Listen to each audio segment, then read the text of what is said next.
excited tonight to be recording in progress.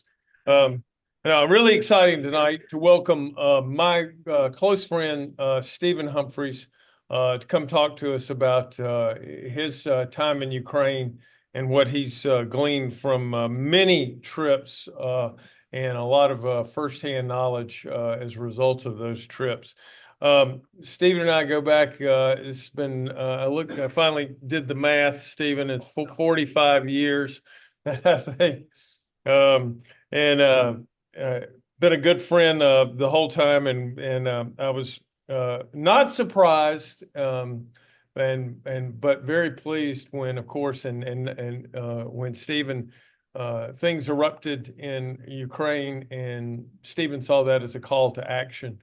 And a lot of people said, "Well, I'll write a check to the relief agency, or I'll send a letter." No, Stephen got on an airplane and went there.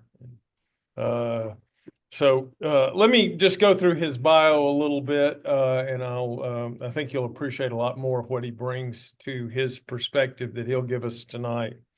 So after the Battle of Irpin, which was February 22, was that right? Was really a turning point in the Kyiv offensive during the Russian invasion. Stephen decided to go to Ukraine to offer his assistance. He had previously done legal work investigating public corruption and election interference in Georgia.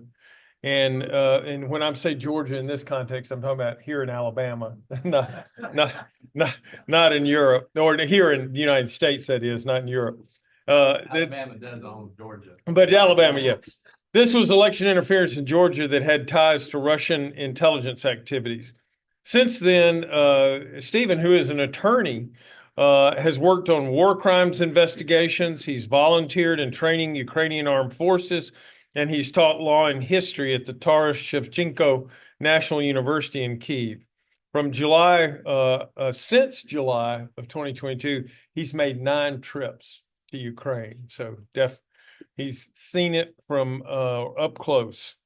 He's also established a joint program between Ukrainian and U.S. universities, volunteered at a territorial defense training center, and worked on a Russian disinformation study with Christopher Steele at Taras Shevchenko University.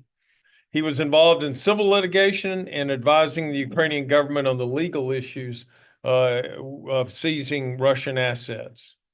Now, that sounds like enough, but no.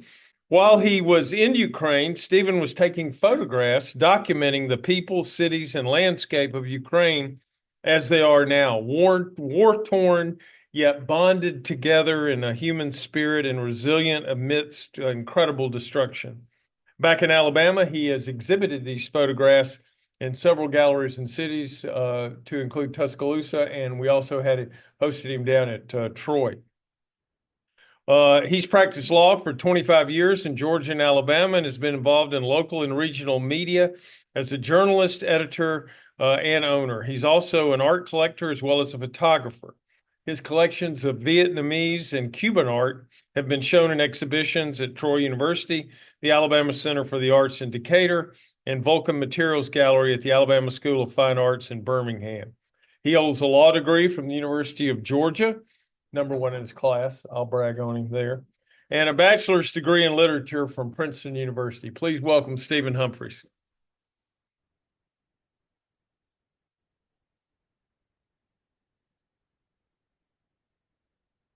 Thank you, Walter. I'm so glad to be here. So good to see you. I think you've got your math wrong. I think we need to kind of revise some of that, but I don't think so. But I'm so pleased to be here and so pleased to see such a great turnout. I've heard so many great things for a long time from Walter about this organization and how much he enjoys being part of it. So I'm glad that I could come here and put in my 2 cents there. I'm supposed to talk about Ukraine. Is that right? Okay, yeah. There's a lot to talk about. I'm going to try to, and we can go on all night. Also have some of my photographs from the exhibition, and some that are not from the exhibition, and some that might be in a future exhibition that we're going to maybe run through and give you a chance to, see some of what I've seen in Ukraine. And this is a PowerPoint I put together when I normally do talks. And if you came here, you probably thought I was going to talk about Russia's war against Ukraine.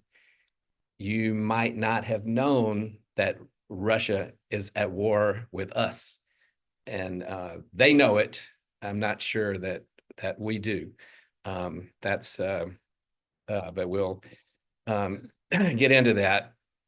As part of that, there's a lot of concern right now, especially with talk of coming up with some kind of negotiated, even temporary settlement or ceasefire, that about concern about how Ukraine is doing on the battlefield. Although if we think back to 2022, I think we all have to be amazed at how Ukraine is holding its own against Russia. And 3 years later, the Russians get to brag about, they took, 50 meters of ground sometime, or a small village, and that's the best that they can accomplish against the Ukrainians.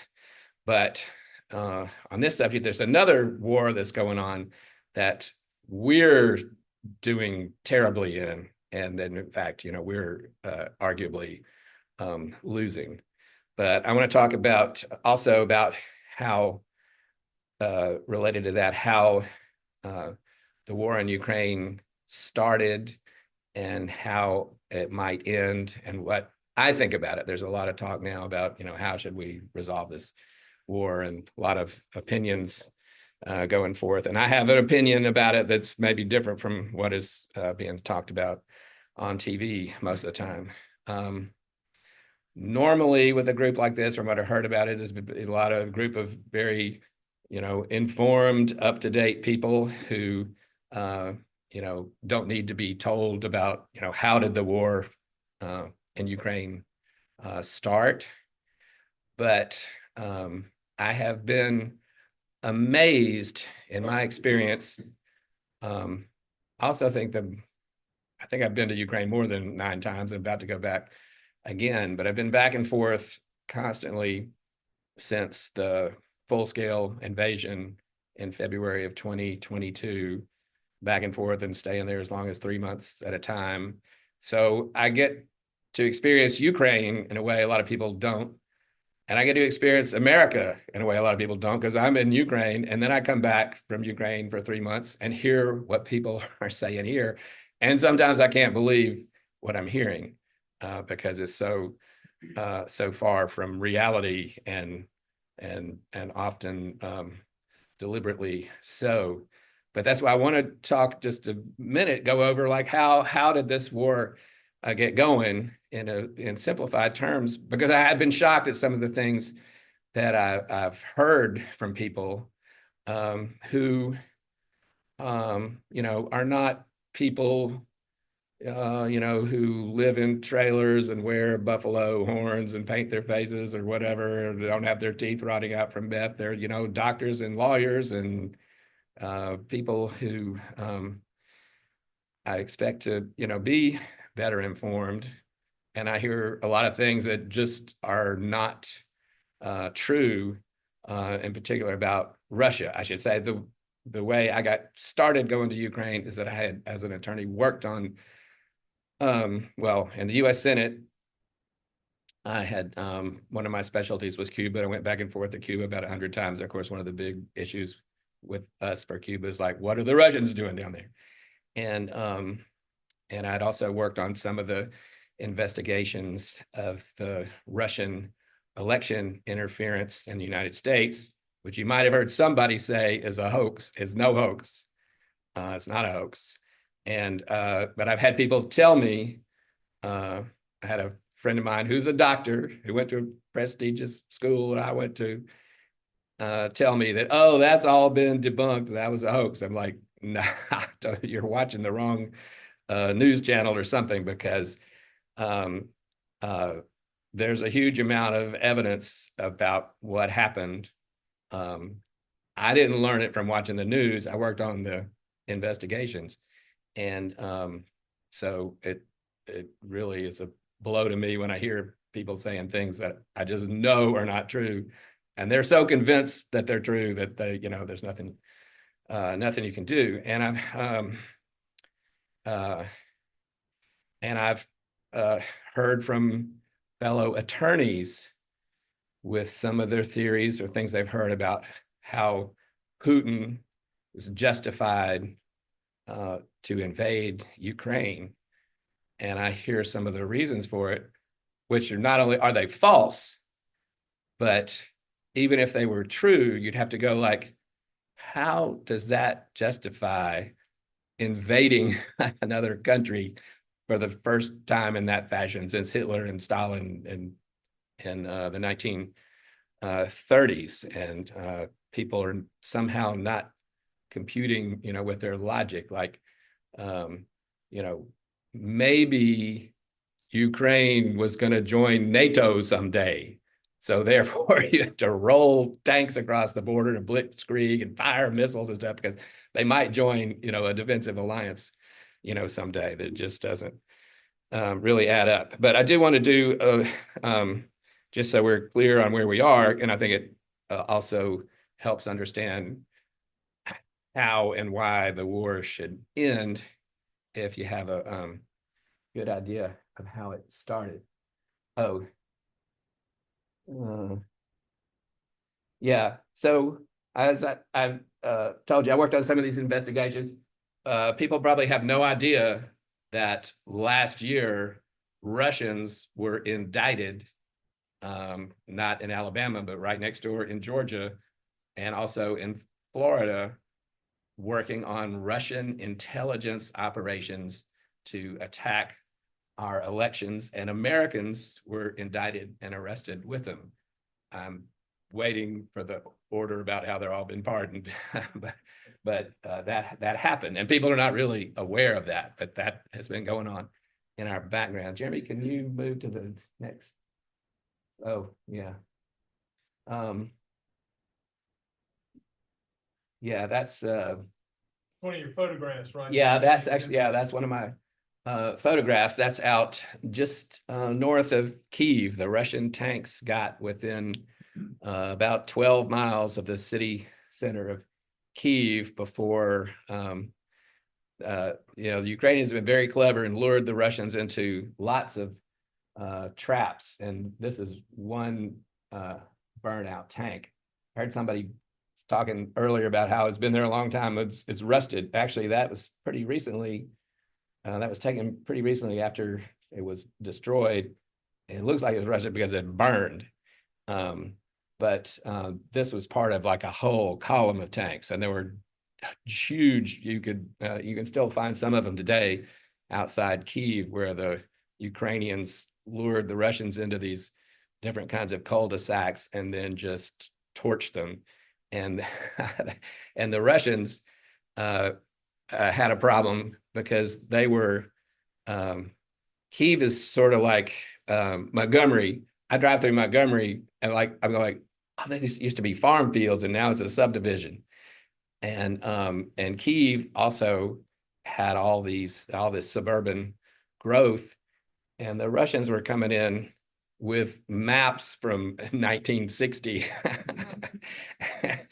And all this development is not on their maps and all these streets. So they got lost in all kinds of little suburban cul-de-sacs. And then the Ukrainians would plink the first tank in the line and the last tank in the line, and then just wipe out the rest at their leisure. That's just an aside because the slide reminded me.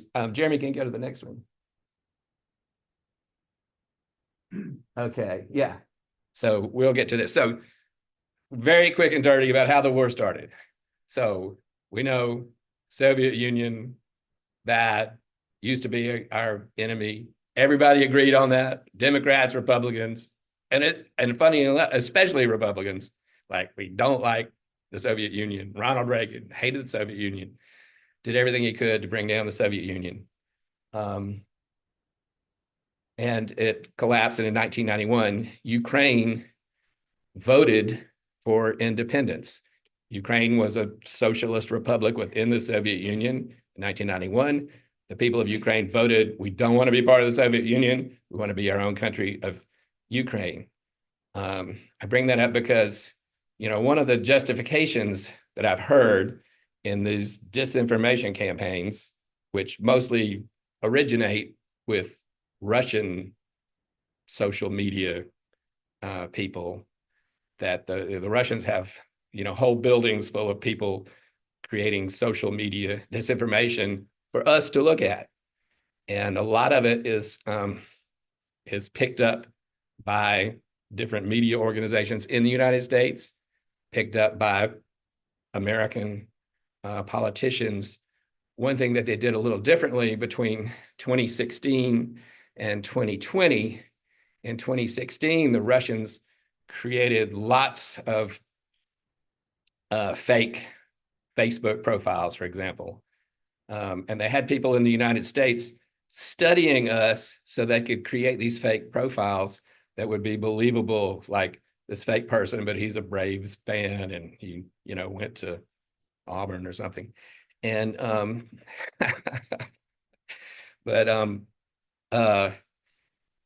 so that they could post all this disinformation and it would look like it's coming from, wow, that's, a Facebook friend of mine. And one thing they did a little bit different in 2020 is the Russians actually paid real American social influencers. They had a company set up in Tennessee, and I don't know what it is. Everything seems to be gravitating all around Alabama.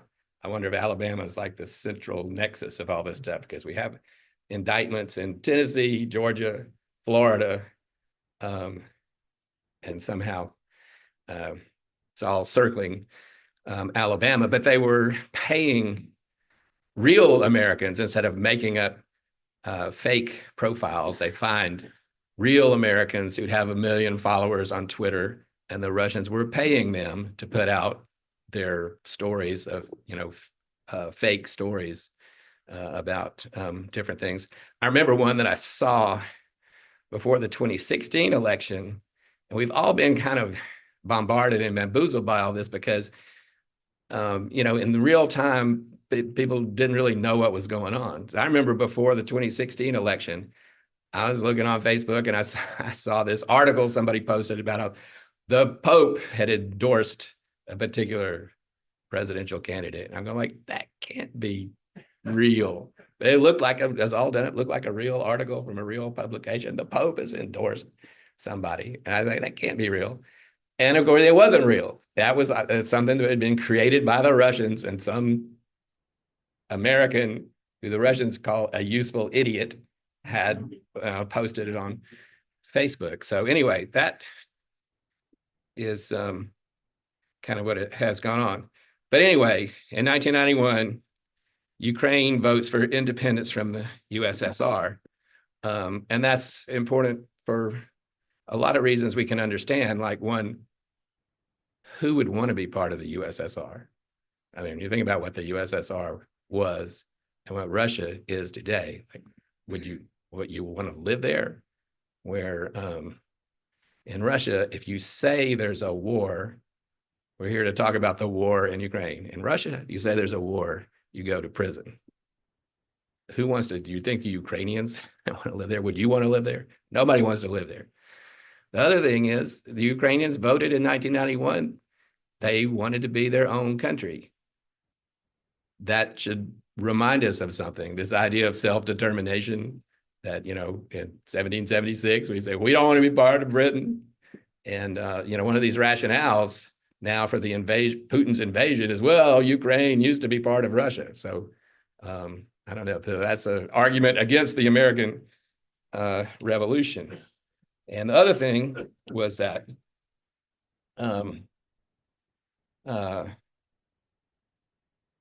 when the Soviet Union split up, all of those countries struggled a lot. They were all had a very hard time, as you can imagine, trying to go from the communist system, which was related to what I'm talking about today. It was completely a system of lies.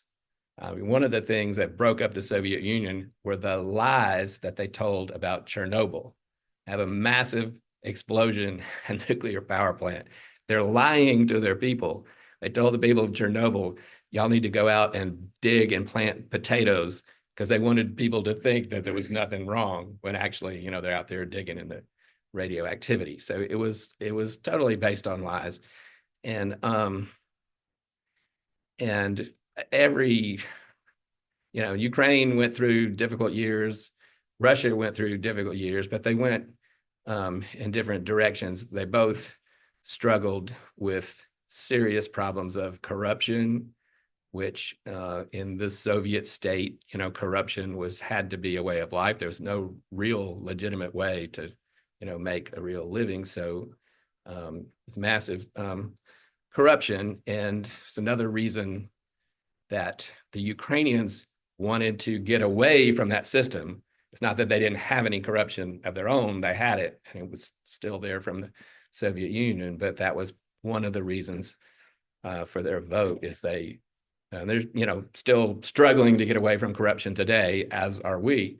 But they wanted to do that, was part of their decision in 1991, to get away from authoritarianism and corruption. You think about, I talk about the other country I used to travel to, who used to be the richest man in the world was Fidel Castro. In the poorest little country where you walking down literally dead dogs lying in the street. And also, a culture of lies. You see these little women. I was there a lot right after the Soviet Union fell, and the Soviet Union had supported Cuba.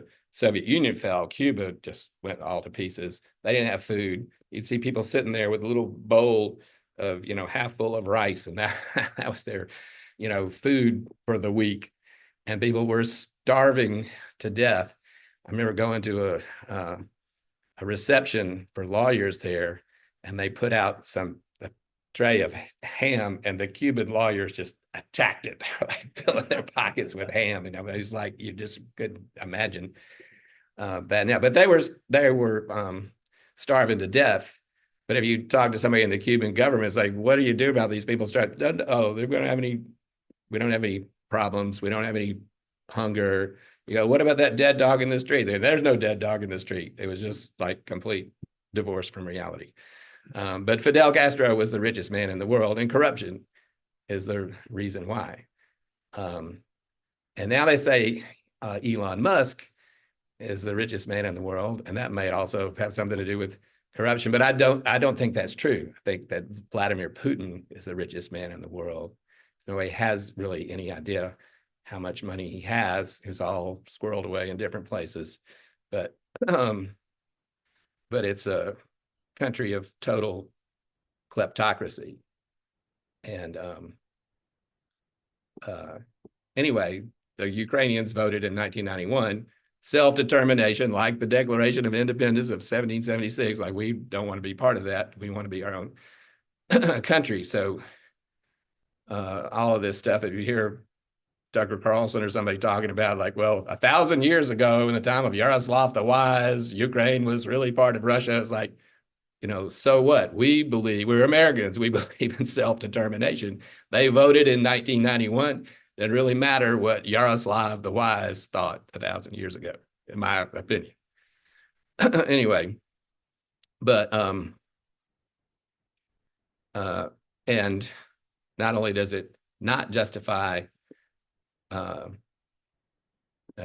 invasion, but when you think of what the invasion entails, when you get over there and look at the reality of it, and we'll look at some of the pictures, how could some of those rationales, even if they were true, even if NATO was some vague future threat perceived by Putin, even if Ukraine had been part of Russia 1,000 years ago, which it wasn't, arguably, Ukraine was there before Russia. You argue, Russian culture all came from Ukraine. And so it's the reverse. But even if all that were true, does that justify, for example, what we found? So when I first started going over there, I was mostly going to Bucha and Irpin, just northwest of Kyiv, and the Russians had gotten very close to Kyiv, and before they'd been repulsed, as you saw from the burnout tank. And what was left behind was a horror you cannot imagine. And you don't want to know what they did to people, but they were executing civilians, systematically raping the women. And this was not, part of our investigation is that, it wasn't like rogue troops gone wild, or anything. It was very systematic, directed from the highest levels of the Russian government to commit all these war crimes.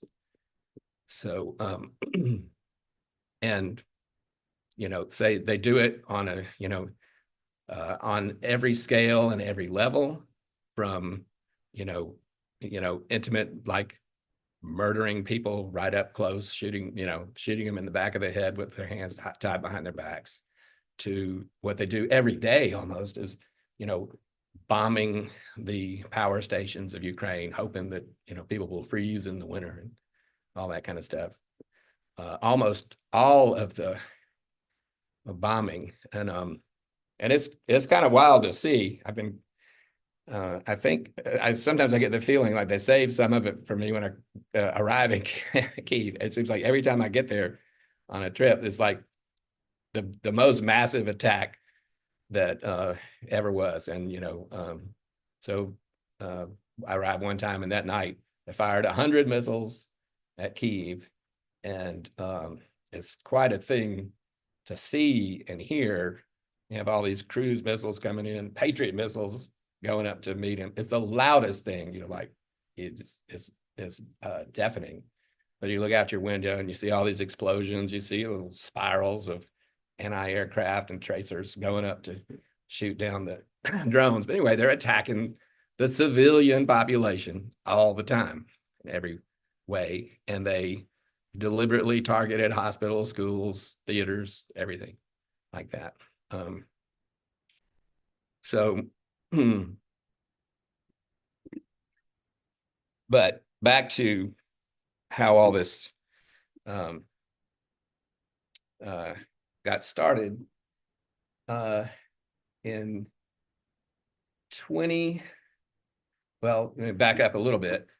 A lot of stuff happened in 2014. To go back a little bit before 2014, there were elections in 2005 and 2010. In 2005, a guy named Poroshenko won the election. The guy who ran against him was a Russian sympathizer named Viktor Yanukovych, who purportedly won the election, but it was all complete fraud. And every international monitor and everybody said that the elections were fraudulent. The people of Ukraine knew that they had not voted for a pro-Russian person, so they were out in the streets, and they actually redid the election under greater supervision, and Yanukovych lost. Go to 2010, Yanukovych came back, ran again, but had a lot of slick American advice from a guy named Paul Manafort, and who cleaned him up. And they ran on this platform, changed their whole platform, flip-flopped it completely to they wanted to join, bring Ukraine into the EU, as opposed to going back into Russia's orbit to reconstitute the Soviet Union, which is what Putin was talking about by that time. That the greatest tragedy that ever happened, according to Putin, was the fall of the Soviet Union.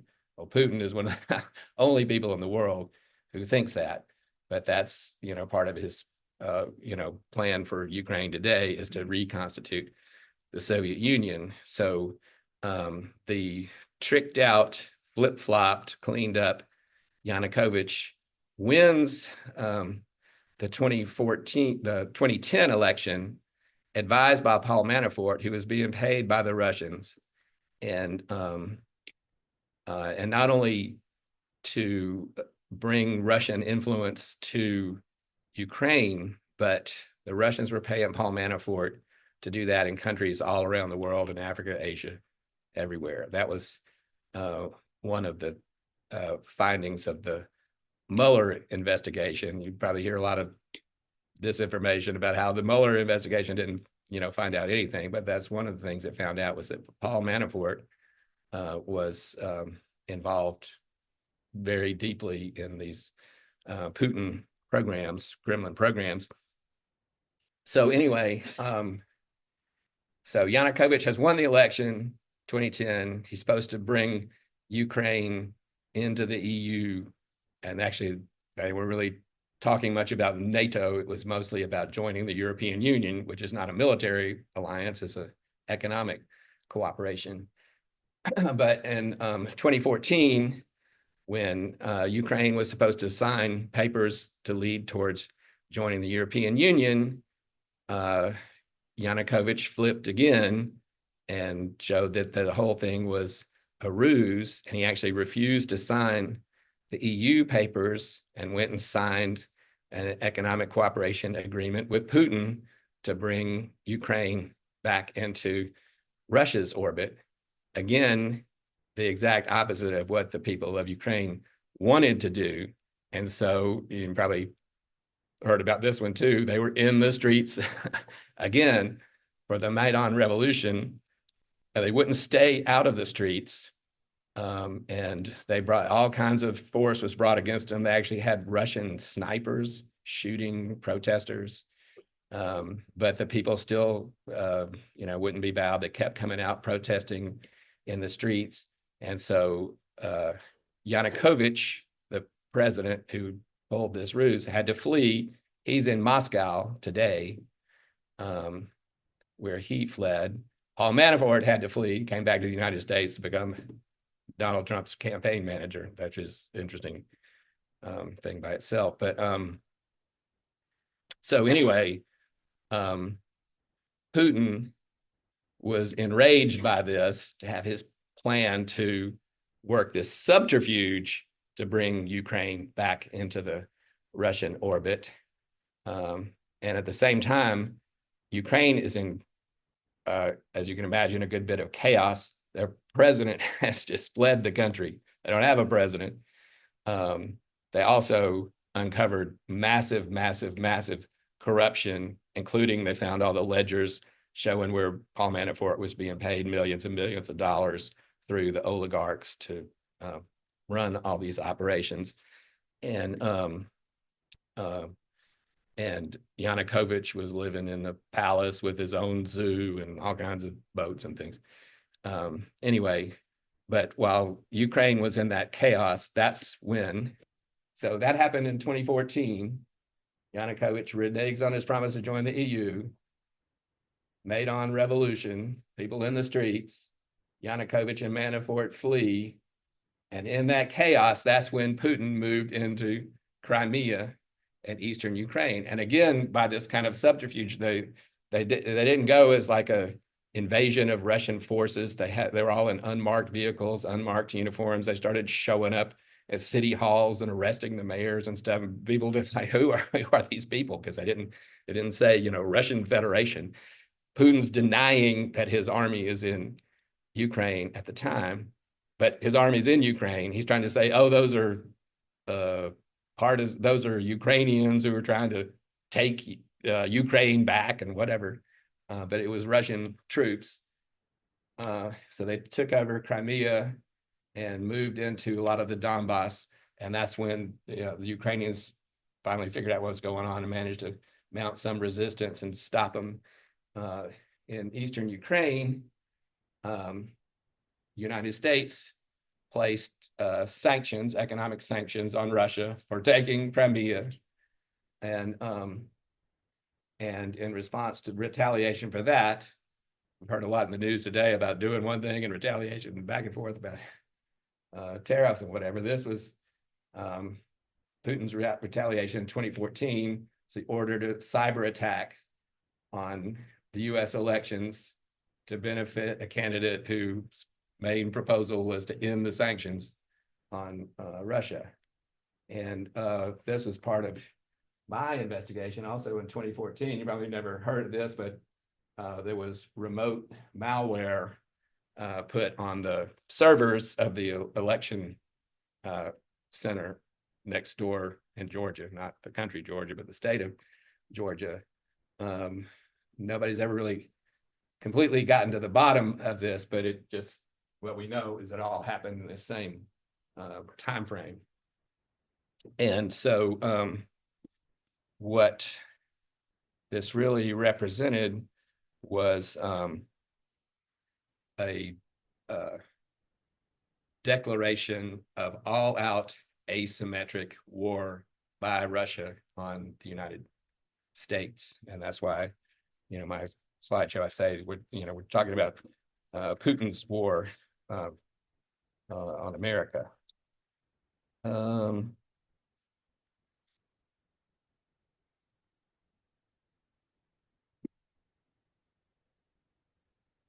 Let me. Oh, okay, that's okay. Yeah, so yeah, this is an iconic image. That's the well, that's good, because I was going to shift from like how the war got started to a little bit about what I've seen since I've been there, and then wrap up with how I think it should end. So that's the bridge at Irpin, northwest of Kyiv. A lot of y'all probably saw this on the news. The Ukrainians blew up this bridge. They also blew up a dam on the Irpin River to stop the Russian advance. You probably saw on the news Ukrainians carrying in their dogs and everything they can carry across this one little thing to get across the river. And that was early March of 2022. But a couple of things that we've learned in 3 years of warfare. One thing we just learned, I just got back from Kursk. It was in, you may know, the Ukrainians invaded part of Russia in the Kursk region. And so I went in there with Ukrainian special forces, and one of the issues was, at the time, was we were trying to find out if North Korean troops were in Kursk, which they are, which I guess means that the love letters to Kim Jong-un did not work, but because he's sending his troops in to fight basically against the West in there. But I took this picture. I don't know if it really comes through, but I just, when I saw it, it just kind of, to me, evoked kind of the stress that the Ukrainians are under. This somebody on her way to work. That was a translator who helps me there. And I was riding along with her, and I just had this feeling, and something about the black shadow over her face and the whole look is like, it just, to me, I could feel the stress that I see in the Ukrainians every day as they're, you never know if a missile's going to come in. So people ask me all the time, how dangerous it is. It could be dangerous anywhere, because the Russians fire missiles everywhere. On Christmas Day, I was there for Christmas. Putin's Christmas present was to fire missiles at every part of Russia, like Merry Christmas, fired hundreds of missiles, every part of every part of Ukraine, far west, north, south, east, everywhere. Everybody gets missiles for Christmas. And so they're trying to live there. This was a lot of the photographs I took are trying to, capture how the Ukrainians are, just trying to live their normal lives through this.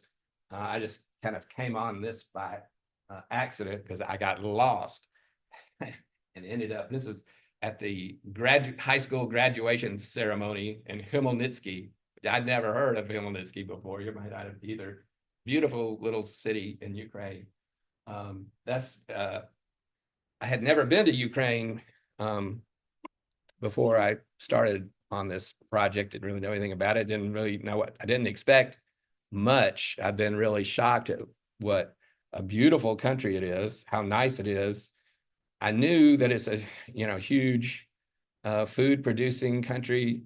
It's one of the reasons, another reason the Ukrainians not really want to be part of the Soviet Union again is under the Soviet Union, Stalin started, well, it actually predates Stalin, but he had one of the biggest efforts to wipe out the Ukrainians. So that's one of the avowed goals of Putin, is to wipe out Ukraine, wipe out Ukrainians. There's no such thing as Ukraine. There's no such thing as Ukrainians. We're going to wipe them all out because it's really part of Russia. That's a weird kind of concept of how this is part of our country. We love it. We wanted to bring it in, but we got to kill it, kill everybody, wipe everybody out in it. But the Ukrainians have shown so much incredible resilience that you see, every day, as you saw in the picture, but that's also from the same graduation ceremony, just trying to,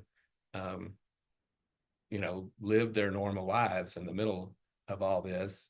And you also get the feeling, of the community and togetherness that they feel, because, that's each other is all they have with all these Russian attacks all the time. I should say that one reason I went to Khmelnytsky and happened upon this high school graduation, they had just had one of the biggest missile attacks of the war, huge missile attack on Khmelnytsky.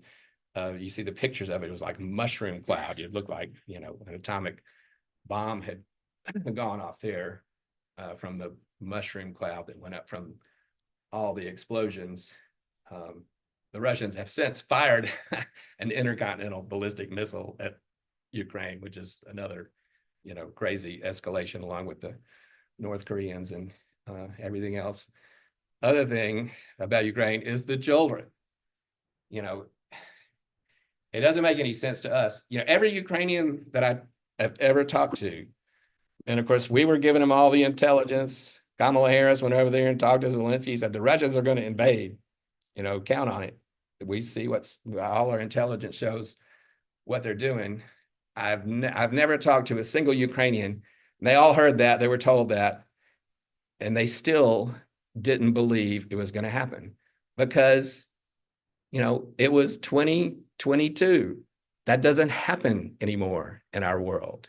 That was 1939 stuff. And nobody believed it could be true that the Russians were really going to launch a full-scale invasion a la Blitzkrieg in Poland against Ukraine. And so, and I say that because, if adults can't believe it because it doesn't make any sense in our time, think about children, what they understand and what they're living through. And so you see, and I see it out my window all the time, air raid sirens going off all the time. And you see air raid sirens go off, you see school children running down the street to the air raid shelter. So like we had fire drills, they have real air raids, like the Blitz of London or something. So anyway, that was my picture. I just kind of saw that father and his son and kind of made me think of, how they're trying to, somehow protect their children. What's the Italian movie won an Academy Award about how the father tries to convince his son that everything's okay and normal while they're in a concentration camp. And that's kind of like what they're trying to do with their kids in Ukraine. If any of y'all are psychiatrists or psychologists, it's going to be like huge, booming, PTSD business in Ukraine for decades to come. And it's all seems senseless to them. Like, why is this happening? Because Putin wants to recreate the Soviet Union, or because Ukraine might have joined NATO one day, none of it, or because Ukraine supposedly belonged to Russia 1,000 years ago. None of it makes any sense really to anybody. It certainly doesn't make any sense to the children. The other thing, getting back to and that picture to me, I took it because it kind of, to me, it kind of conveyed, the fervor of their desires and their prayers and everything. That was um, actually taken in a prison in Venetia. So that's like a jailhouse church service.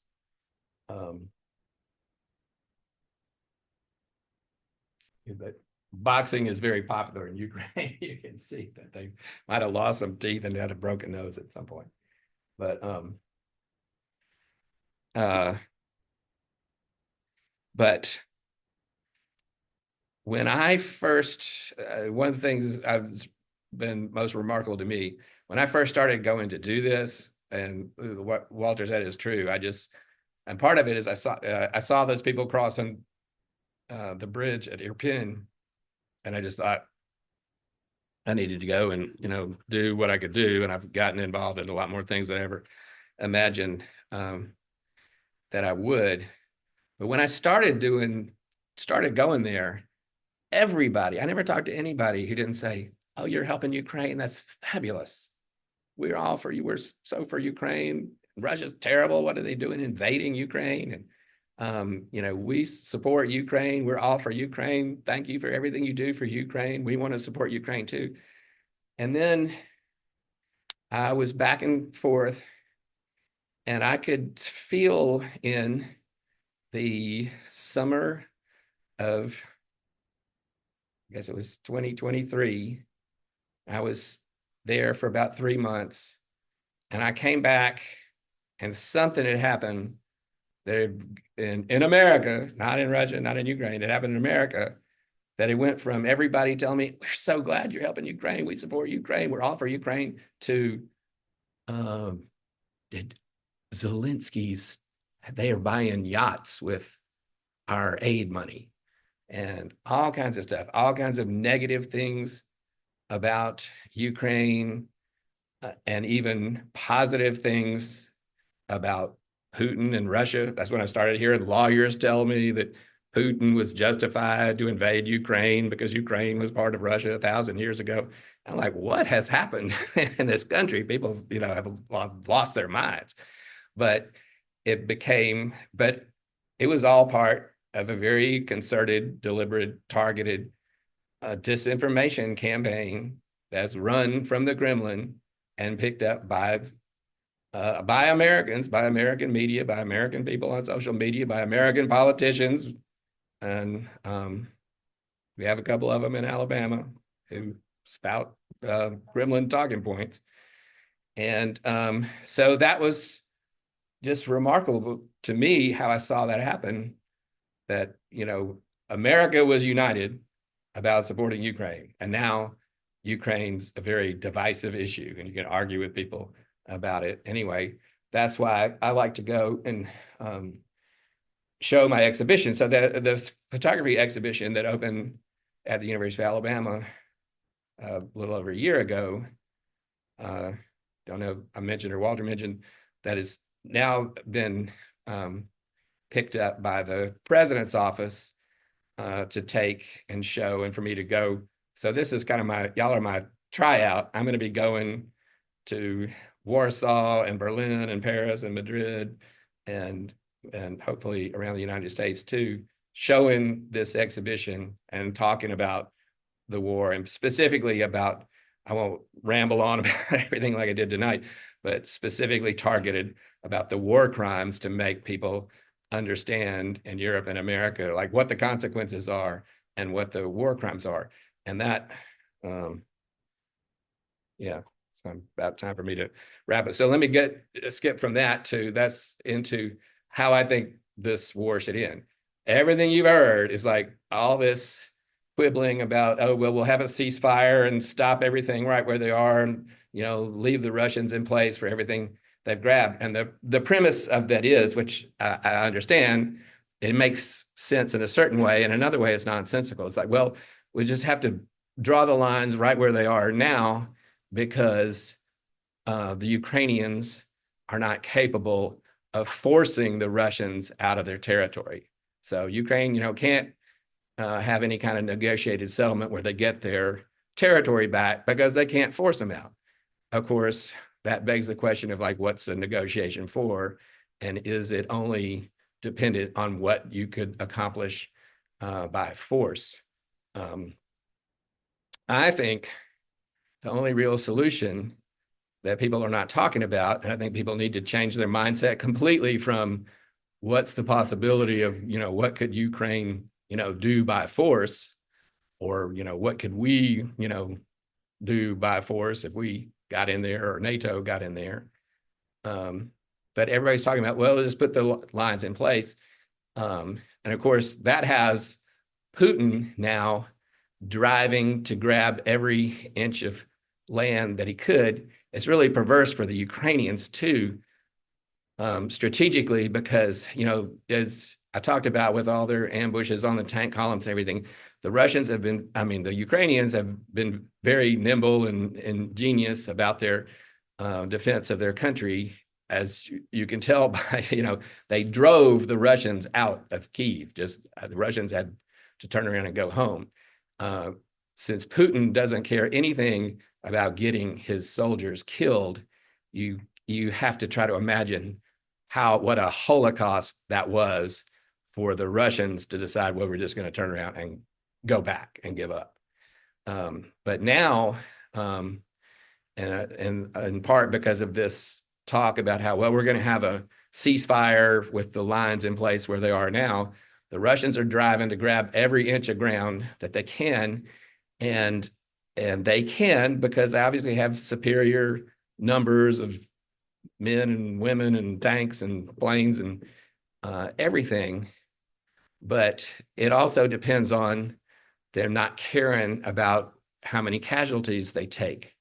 So you hear every day, the Russians took another, 100 meters. The Russians are also taking 1,000 and more casualties a day. Nobody, I have a general here could speak to that. Nobody would sit there and take 1,000 casualties a day, to capture, one village or, one, square hectare of land. But the Russians are doing that because they want to have as much territory gobbled up as they can before, the lines are drawn and some ceasefire is put in place. I say it's perverse for the Ukrainians because it puts them in a position of having to defend every inch of their land when actually they would be much more strategic to, withdraw in some places and go to better defensive positions and be mobile and move in and, attack, pull some more of their ambushes on the Russians. And they're not really able to do that. It's kind of locked into this more like World War I trench warfare because the Ukrainians feel like they have to guard every inch of their land because if the Russians take it, they won't get it back. And that's what everybody's saying. Let's, draw the lines, where they are now. And that's part of the solution. Russians can, keep what they've taken. I think that's all completely wrong. First of all, it's rewarding an illegal aggression. And it's really no different from saying, okay, Hitler, you get to keep the part of Czechoslovakia that you just took. It's really not any difference. And I think it's really just a prelude to the next war because it's an unjust solution, and an unjust solution doesn't ever last. We also have a lot of other leverage that we can use. And Donald Trump said he, wanted to do something dramatic and end the war in a day. And I think he could and should do that. And I think what he should tell Putin is, okay, let's end the war in a day, Putin, by you turn around and go home and go back to Russia and leave Ukraine.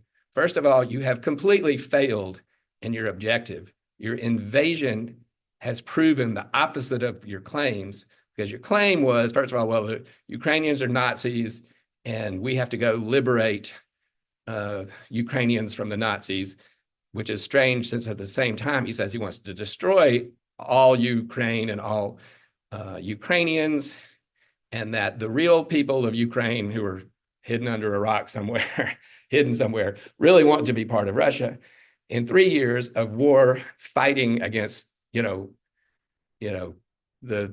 second biggest, supposedly most lethal army in the world for 3 years, the Ukrainians, I think, have proven quite conclusively they don't want to be part of Russia. They could have given up and been part of Russia a long time ago if that's what they wanted to do. They don't want to be part of Russia. And so Putin has actually proved that his point is completely wrong and he should just turn around and go home. Everybody says, well, Putin doesn't want to do that. Of course, he doesn't want to do that. And the Ukrainians can't make him do that at this point. But there are a lot of things that we could do to make that happen. You know, Russia's oil is cut off. That was another strange thing, is that Russian oil was being transported across Ukrainian territory to Germany and all these places during the war. And the Ukrainians just finally cut it off the beginning of this year, which seems strange that they're fighting the Russians and transporting their oil across their territory at the same time. When we went into Kursk and went into the commander's house, you can kind of see what's going on. Suja, the little town in there, now controlled by the Ukrainians. Every office in Suja, the whole, kind of these office buildings with, big walls this size, the whole wall were maps of the Russian pipelines that go through Suja. That's, what the Russians are concerned about is sending their oil and gas to Europe. And we could, we just finally, a little over a month ago, put strong sanctions on their oil and gas industry. Anyway, to wrap it up really quickly, if they want their oil and gas industry back, which is the only thing that keeps Russia alive, because in their kleptocracy, it's really the only economy they have, is whatever natural resources kleptocrats can steal. There's also the issue of Putin is an indicted war criminal. He can't go anywhere. You might have seen in the news, he went to Mongolia, and there was a big issue of like, was he going to be arrested when he arrived in Mongolia, because he's an indicted war criminal. He could be indicted for lots of things. He's actually indicted because one of the war crimes the Russians commit is they kidnap Ukrainian children and take them into Russia and try to place them with other families and turn them into Russians. It's another, and actually the main reason I argue against just like drawing a line somewhere and saying, okay, let's just let the fighting stop here. And what about the Ukrainians who are on the wrong side of the line? They are subject to every kind of war crime imaginable. Every place the Russians have been, like when they withdrew from Bucha, when they withdrew from Izium, when they drew from everywhere, they left nothing but murdered civilians behind. So you're going to leave, all those Ukrainians. And what we know is happening is they're kidnapping children. They're doing everything they can to persecute anybody who wants to retain, any vestige of their Ukrainian identity. So it's actually a kind of a cultural genocide. And you're going to subject people behind the line to that, where they literally be every kind of pain up to and including just being summarily murdered for being Ukrainian. You're going to leave those people on the other side of that line. It's not really a tenable situation. But if Putin wants to be able to travel anywhere, because he's an indicted war criminal for kidnapping children, and so in Mongolia, they didn't arrest him. But theoretically, Putin can't go to Paris, can't come to Washington, D.C., because he's an indicted war criminal, be arrested when he steps off the plane. And so that's leverage we have over him. It's like, if you ever want to be able to travel anywhere besides Pyongyang and Ulaanbaatar, then you need to just turn around and go home, and also send all the kidnapped children back. And the other part of that is taking all of the Russian assets that are frozen, $300 billion of them in the US and Europe, and use them to pay for that damage. And maybe, some incentive for the Russians. If you turn around and go home, you might have some hope of ever seeing some of that $300 billion again. But if you don't, you won't. So anyway, I kind of had to race through the end, but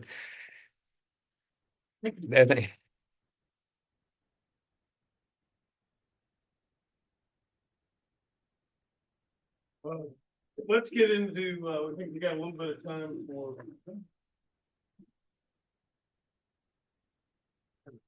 And also, yeah, I'm happy to take any questions.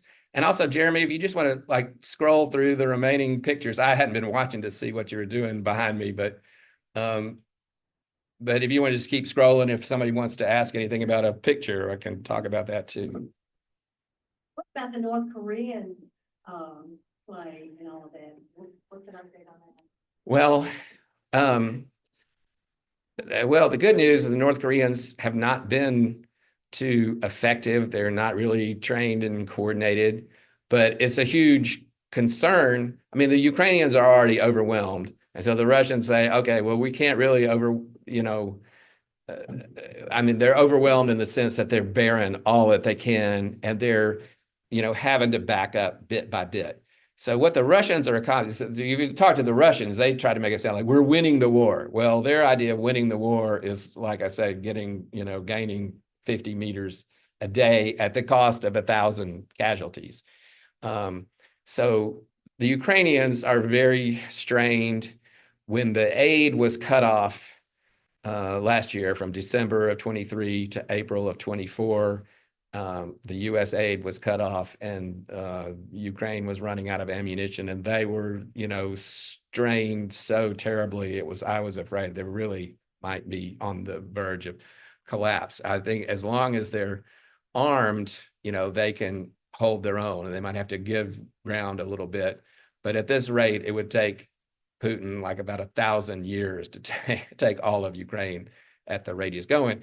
So anyway, in an environment where the Ukrainians are under such strain, the Russians are not really having any real success. Like I said, for them, 50 meters a day, that's a failure compared to, the Ukrainians are supposed to throw them flowers, when they, rolled into Kyiv.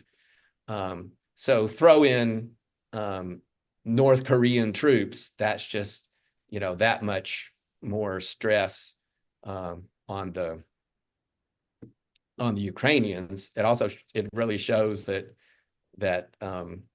Russia, can't really take the stress of what they're doing to try to get 50 meters of territory or capture, one village at the cost of 15,000 casualties.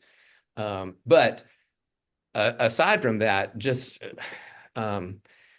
the concept of the international escalation that it represents to bring another country's troops into the war is like sounding like more like World War. I think, everybody has been quieter about that really than it deserves. That should have been like a 5-alarm hair on fire moment to realize that North Korea had sent troops in there. I think, people are, trying to keep the lid on it a little bit, but that really should be clear that that's completely, an unacceptable escalation. And of course, Putin complains every day about some escalation because, the Ukrainians are allowed to fire back at the people who are invading them. But that introduction of North Korean troops is really the most dangerous escalation, in my opinion. We have a general here who might have a better take on it than I do, but a very dangerous international escalation of the conflict. They've got another question about. I appreciate your personal perspective on this and the work that you are doing. And I'd like you to comment.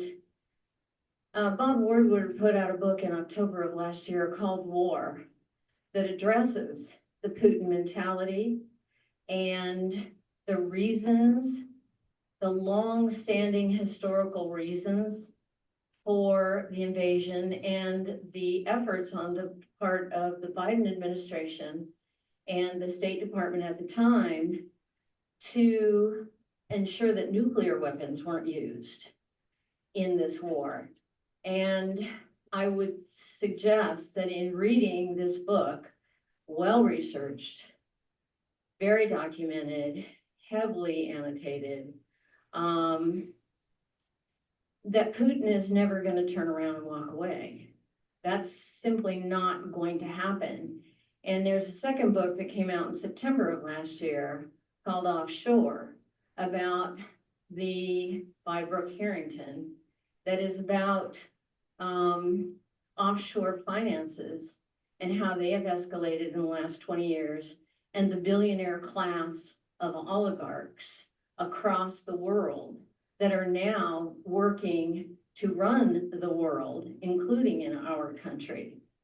So solutions to these really complex international problems do not seem to be, Putin, you need to realize that this war, where you were going to be welcomed with bouquets of flower, he's not going to turn around and go away. We are almost at 3 years in this war, and the oligarchs have taken over.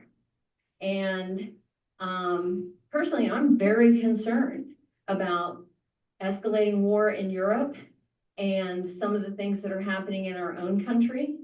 And I wonder what we can actually do, we as citizens, involved, educated, well-read citizens, what can we do to address some of these issues, besides be thankful that we're old and we're not going to have to live into the 10-year consequences of some of these actions. Yeah, thank you. I appreciate, all your points. First about the nuclear threat. That was something that kept President Biden up at night all the time. That was clear, and that affected a lot of things. And while I understand that, and I'm not going to claim to be a general or anything, but I think at a certain point, Putin has to have his bluff called more. It's just a general principle that, backing down to a bully because he says he's, well. This world, Joe is resigning, and we have a new administration here, and we have elections in Germany this month where the extreme far right is favored to win a majority of seats. I mean, who's going to do that? Yeah, that's a good question. Well, I think the thing that we can do, like people in this room can do, and like I try to do, is, well, that's that's one thing. If you want to write a check to support things, I mean, I know where to send them to, go exactly where they can help. So, ask me about that. But I think it's hard to organize it to make it happen. But I think that that the first thing our country has to try to do is get back our unity of purpose that we started out with on Ukraine, and this whole issue of whether Russia should be allowed to invade Ukraine.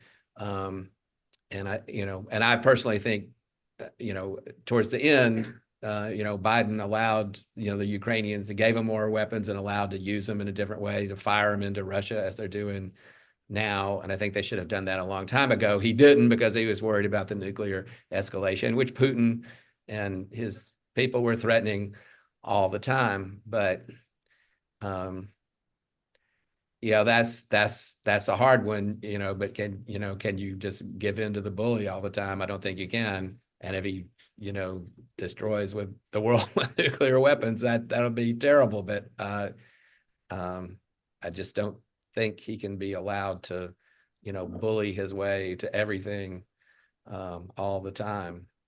And part of what I'm talking about is a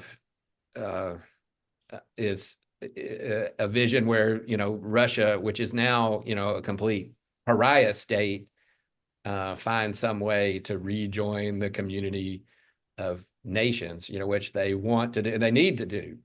It doesn't do them any good to be thrown out of the G8 and completely isolated from everywhere, and their diplomats can't travel anywhere. And and that's a difficult thing to accomplish. But I don't see, exactly what the end of Putin is going to be. Putin is never going to want to just turn around and leave, but I think the case can be made that it's in his interest to do that. I think that's the only solution that serves everybody's interest. It serves our interest, it serves the Ukrainians' interest, and it serves the Russian interests.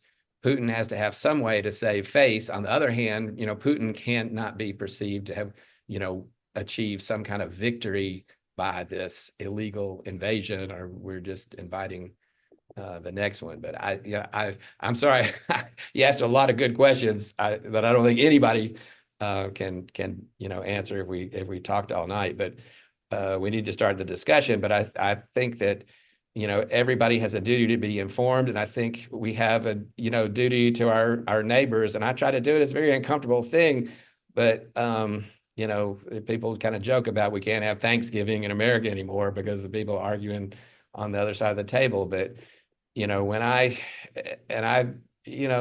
don't care what anybody's political party or opinion or anything is, but when I hear people say things that are just flat factually wrong, I try my best, without being too obnoxious to, fact check people and just say, that's just not right. That didn't happen.